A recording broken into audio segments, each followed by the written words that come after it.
Hey everyone, Connie here, and welcome to my review for episode 4 of The Boys. So, yeah, this things are getting real, let's put it this way. Um, there's a few things that really happen, but I'll focus on the smaller things first and then get into the bigger things after. So, first off, there's a little bit at the beginning of this episode that focuses on seemingly Butcher's backstory, Billy Butcher's backstory. Um, we see him in a brief glimpse from the past with a girlfriend, wife, one of the two, I presume.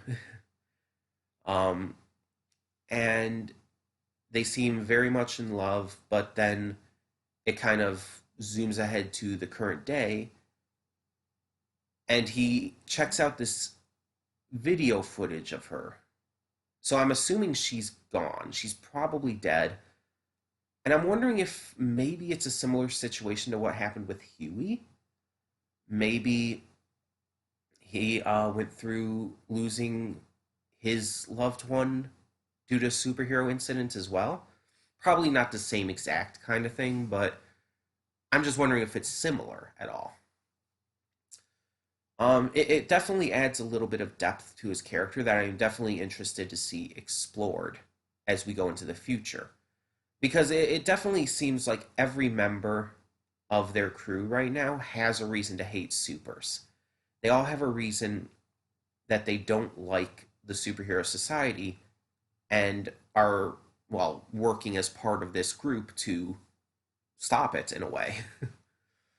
um, the other small thing is basically a two-part little B plot, or not even a B plot, really just like a D plot, because it's just so like unattached to everything else. So the Deep goes to Stillwell and tells her that he had learned that the dolphins at this SeaWorld type place, I think he called it Oceanland or something like that. But he found out the dolphins there are unhappy, they're being abused and underfed and stuff. You know, it's a SeaWorld idea. Um, Although this stuff in real life with SeaWorld with that has been disproven. Um, but the point is, not getting into that. The point is he wants to do something about it. However, because he has a marketing deal with Ocean World or Ocean Land or again whatever it's called, Stillwell doesn't think he should. She doesn't think that he should ruin the plan, basically. Plus, she is preoccupied with some other stuff at the time, just trying to kind of shoo him out the door. So later in the episode, we see that he tries to take things into his own hands and kidnaps a dolphin from this ocean land place and carries it in the back of a truck, or I guess more accurately, a van, and is just trying to escape with it. But and he's talking to it this entire time, and it seems like there's some kind of relationship there, which is like, yes, we get the joke. Aquaman sleeps with fishes and shit. Like it's a joke that had been made about Aquaman for pretty much ever. Um, and so now it's like they're using that obviously for the Deep as part of this parody, clearly. Um, so the police end up driving right in front of him and stopping, so he has to slam on the brakes. The dolphin flies out of the little harness it's in, shoots right through the windshield, shoots right past the cop car, lands on the street, and then is run over by a truck. And it's one of the most what the fuck moments in this series. And this series has plenty of what the fuck moments, but it's like it felt so random. Like, is this plot point going to matter going forward?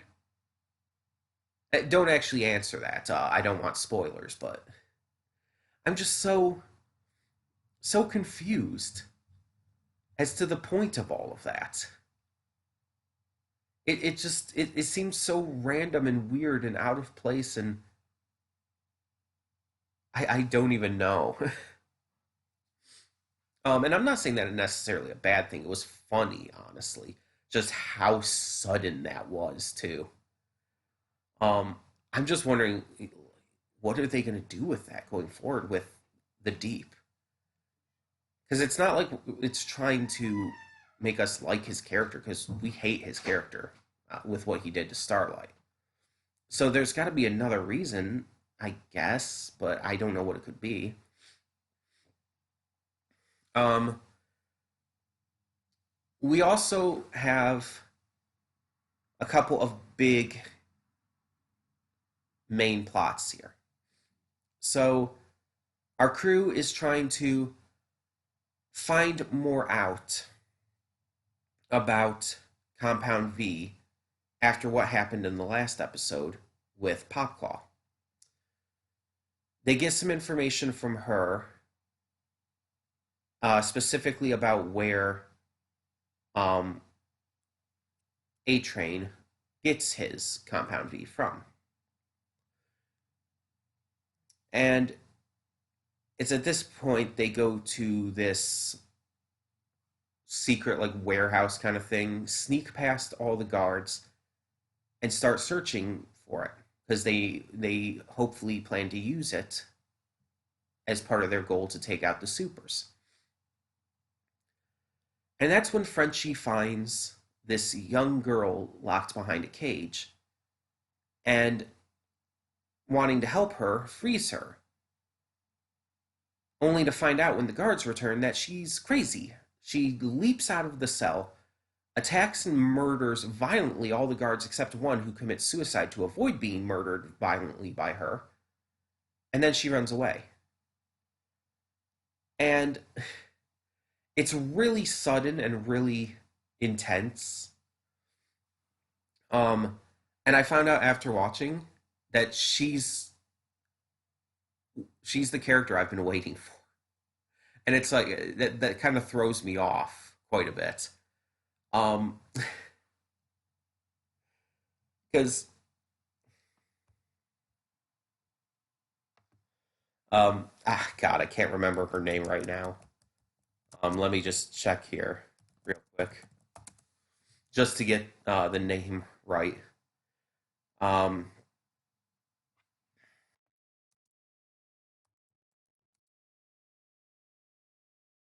that's it, Karen Fukuhara. The actor who plays this girl is Karen Fukuhara, who was in the 2016 Suicide Squad movie. She was Katana, but she's also, like, she's Glimmer, the voice of Glimmer from She-Ra and the Princesses of Power. And it's like she doesn't talk in this episode, at least. At least this episode. I don't know if she will in the future or if she's going to be like a more of a mute character.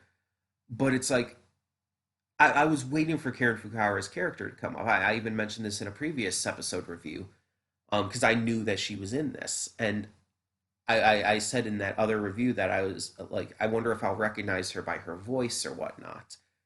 Well, apparently that's not going to happen. At least if they continued on what they showed in this episode. Um, but I did find out it was her anyway. Um, I don't think I've seen her in anything besides Suicide Squad and heard her voice in She-Ra, so I don't know if I would have necessarily recognized her anyway. But yeah, it's a really interesting way to introduce a character. So after she escapes, the group decide to split up slightly. Huey gets a call from Starlight about a possible date, and Butcher tells him to go and to hack into her phone when he gets the chance so they can spy on her, which he doesn't want to do. Huey doesn't want to do it because he believes that she is one of the only good supers out there. But Butcher's like, she's a super. That's all the information you need. So he does go on the date with her, while Butcher, Frenchie, and Mother's Milk go off to chase down this girl. And so it kind of like goes back and forth between those, and I'll talk about the stuff with Huey first, then I'll get into the stuff with the girl. So the stuff with Huey, he goes on a date to the bowling alley with Annie, and I think that's a fun date idea because like I grew up enjoying bowling and going bowling and stuff, and I'm not really good at it, but I like it. But they're on the date, they're having fun. Neither of them are doing too well, but they're talking, they're getting to know each other more. Huey brings up um, translucent to her, I guess hoping to find out more information, whatever she can give him, without seeming, like he's prying or anything. And he finds out that apparently Translucent had a child. So that's interesting information. It kind of gives him a little bit of guilt over killing Translucent. Um, and we see as they continue to hang out and talk, their chemistry is strengthening, like legitimately. Like they have great chemistry together. And we're getting to see how they interact and stuff. But he eventually realizes that she's been faking being bad at bowling the entire time. And he encourages her to stop just trying to spare his feelings, pun intended, and instead go all out, which she does, and she's good at bowling. She's very good at bowling. Um, and he likes it. Like it seems like she was scared of coming across as stronger or better than him, and that's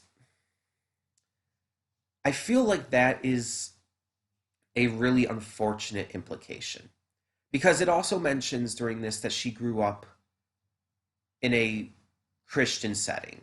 She words it a little differently, like she words it like very Jesus-y, but she brings it up that she was brought up in a Christian setting, and we get to hear some anecdotes of her like other dates and stuff. And she mentions like one date, like there was this guy who was picking on her boyfriend.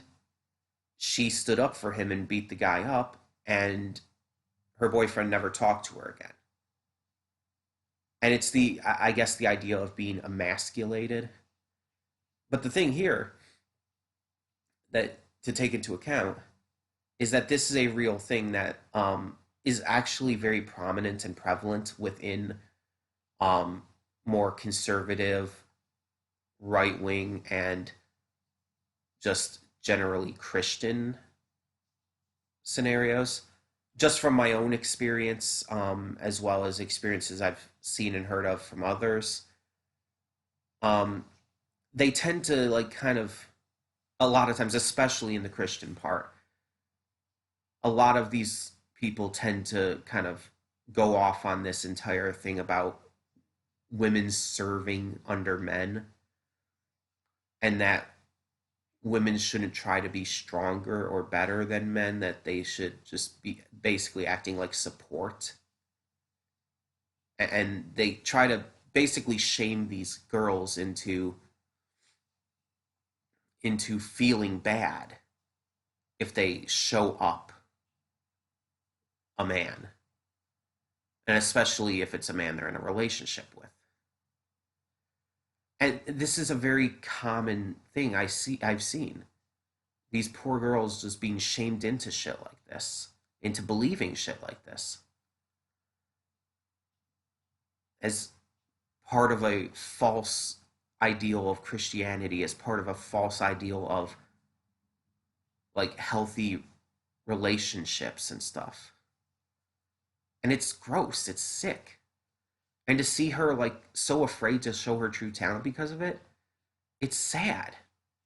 And even afterwards, she even talks about like how she could basically beat him up And she sounds like she's worried about how he'd react to that, and if he'd feel threatened by that, or if he'd feel like if he wouldn't like having a girlfriend like that.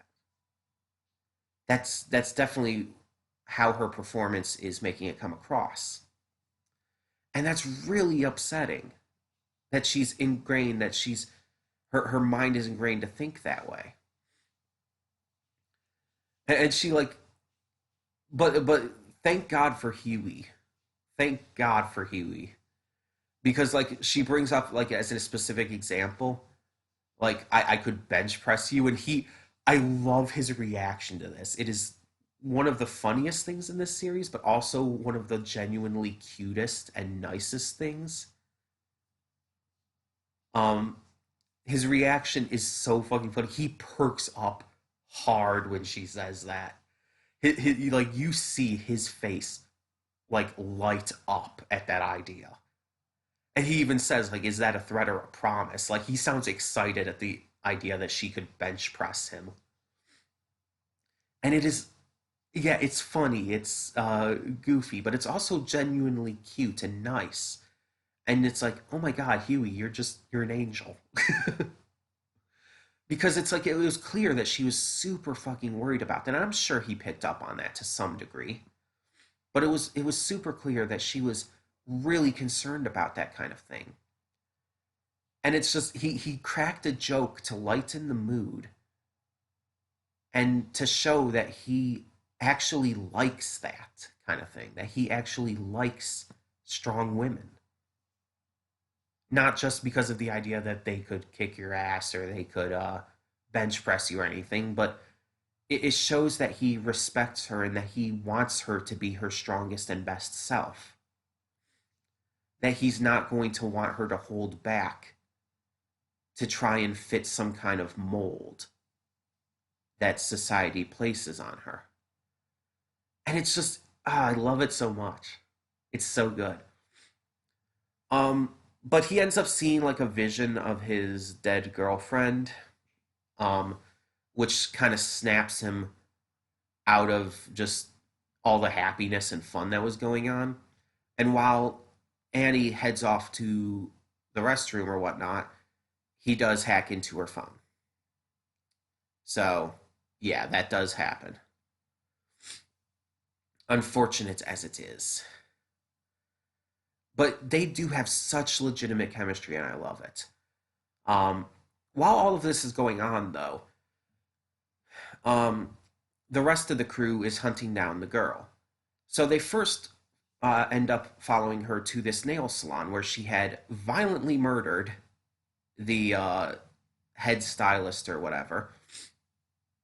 Um, and while there, they end up almost accidentally coming into contact with A Train, which would not end well. But they managed to avoid that and realize that okay, A Train's looking for her too. We have to find her first. Frenchie does manage to put some things together and realize that she's going to Penn Station.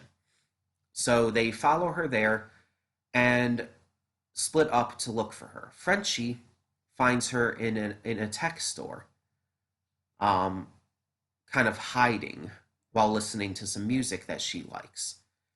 And it's at this point that we really get to learn more about Frenchie as a character, and really it just it dials it up to 11 with character development for Frenchie. Like we got in a previous episode, I want to say it was last episode, but I'm not confident in that. But Frenchie talked about to Huey how his father tried to kill him at one point with Hello Kitty thing. I don't remember exactly what it was that he said. Um, but now we learn more about him as he's talking to this girl and trying to build trust with her. We find out that Frenchie's father apparently stole him from his mother, and they basically kept on the run. And Frenchie had tried to escape multiple times, but was always caught and was punished physically punished and violently too. He even shows off some scars to her, to the girl.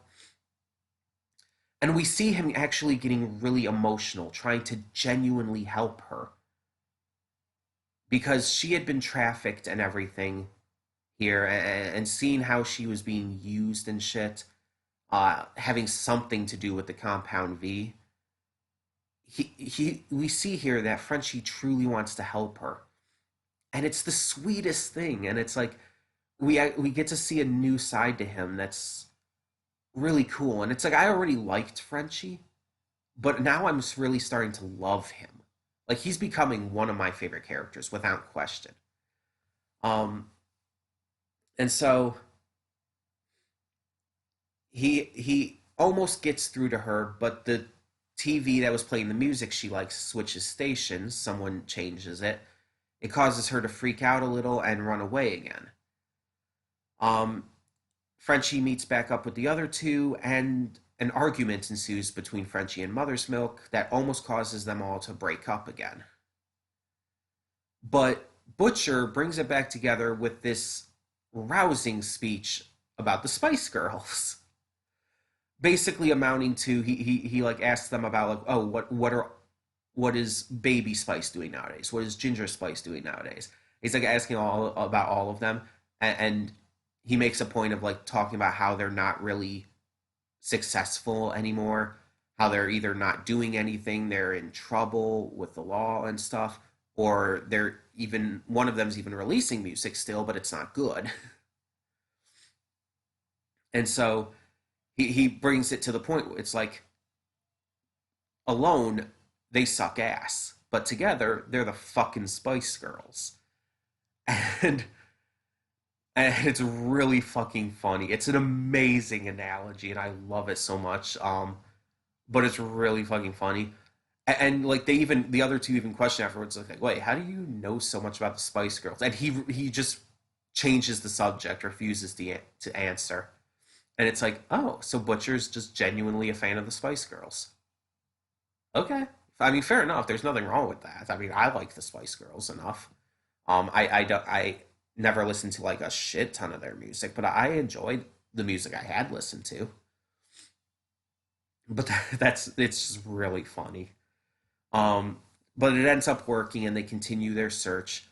Um, they go from the shops in Penn Station down to the actual train tracks, where they end up trying to get her again, but she ends up going along the tracks and escaping until A Train comes along the tracks and grabs her.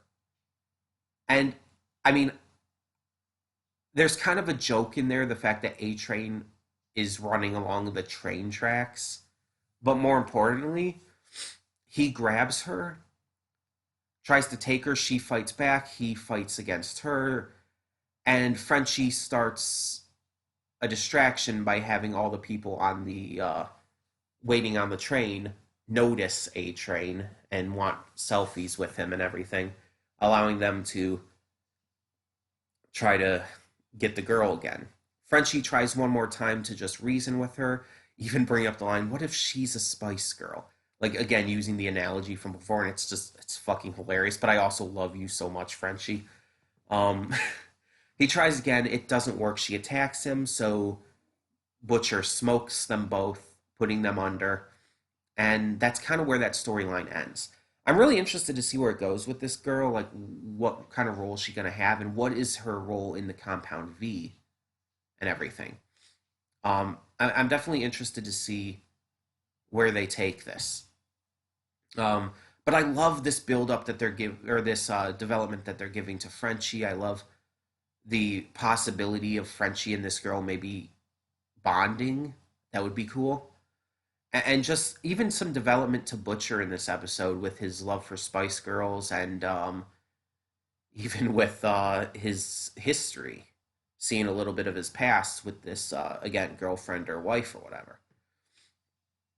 So yeah, really interesting here. I wonder if this girlfriend is one of the names that was mentioned in the previous episodes. Like they had mentioned a couple names. One There's this one woman who apparently her grandkids were tortured, And then there's this other name that was brought up too that Mother's Milk brought up specifically to Butcher, and it's like, is this about her again? And I don't remember the name, but I'm thinking it might be that name, if I had to guess. But yeah, um, so then we have kind of the final main plot to talk about.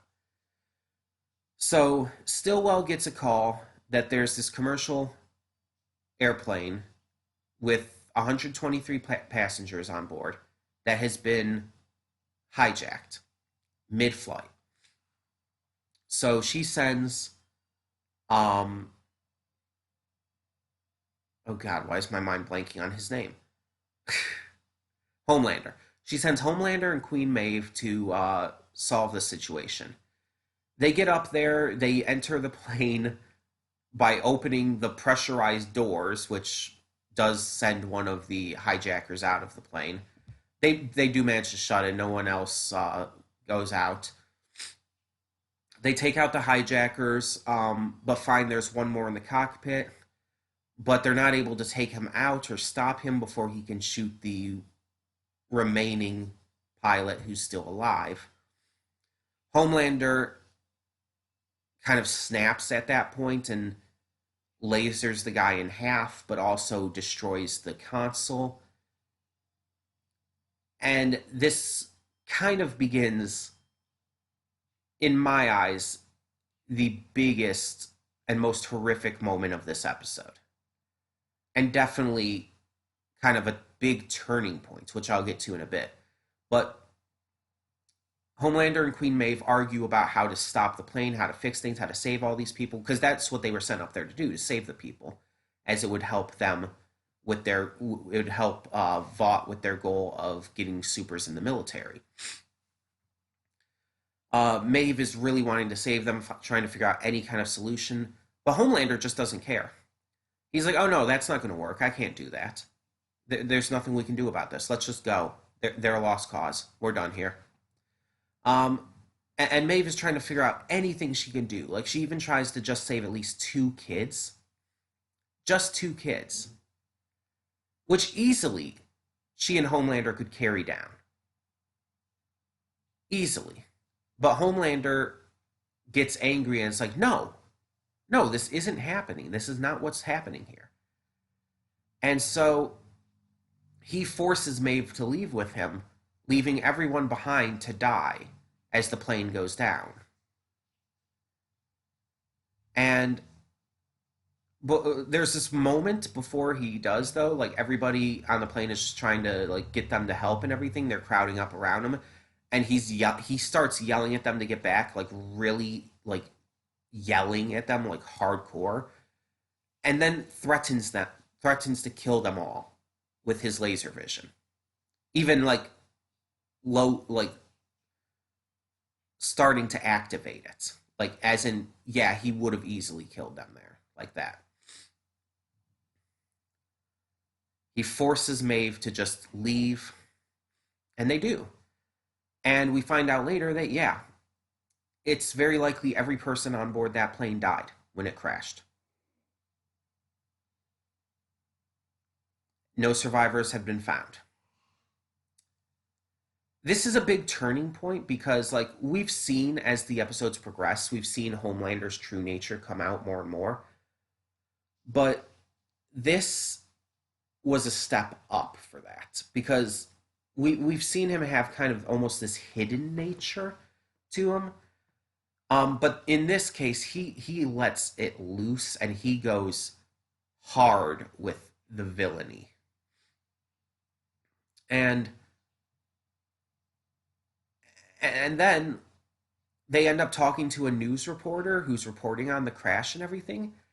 And he puts up this sob story about how if they had been told sooner, they would have been able to save them. And if they are in the military, they would be able to make sure stuff like this never happens again. And he's just rallying people with this, with falsehoods and lies and just horrific manipulation. And it's like, it's really at this point you realize more so than ever that it's not just that Homelander's not just a bad guy here, that he's not just a really fucked up, kind of messed up version of Superman, but he is straight up a villain. He is evil. He is horrific and violently evil, and is the biggest threat in this series by far. And I mean, that much should be obvious because he's, again, he's like Superman practically. So that's not a surprise that he'd be the biggest threat. But it's like you just don't really expect it to go that far. Even going into this series knowing that it goes pretty far. Like, again, I've talked about it before. I went into the series knowing it's a dark and intense series. I knew that. And I knew about how people talked about Homelander. I knew that he was fucked up like this. Not necessarily to what degree, but I did know. But still, to actually see something like that. There were at least two children on board that plane. All these innocent people, men, women, all ages, just left behind. And it's basically equatable to murder. Because there would have been some way to at least save some of them if they couldn't save all of them.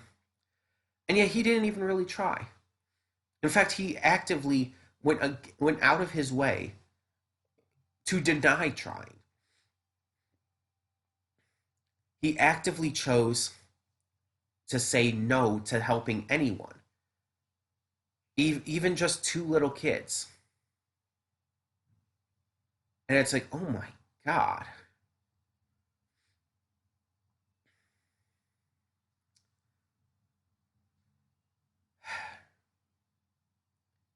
And that seems to be the theme with his character in this series. Like I said, he progressively is shown to be worse and worse as each episode goes along.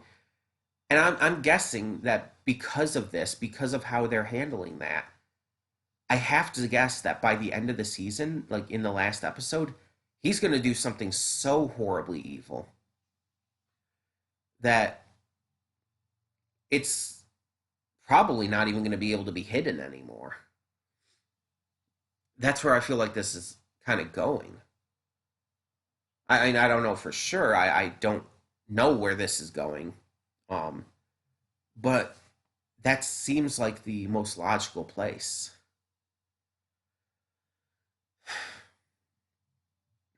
And it's just like, I'm interested, I'm invested in this series, but at the same time, it's like I kind of don't want to see that, you know? Because it's like, it's upsetting.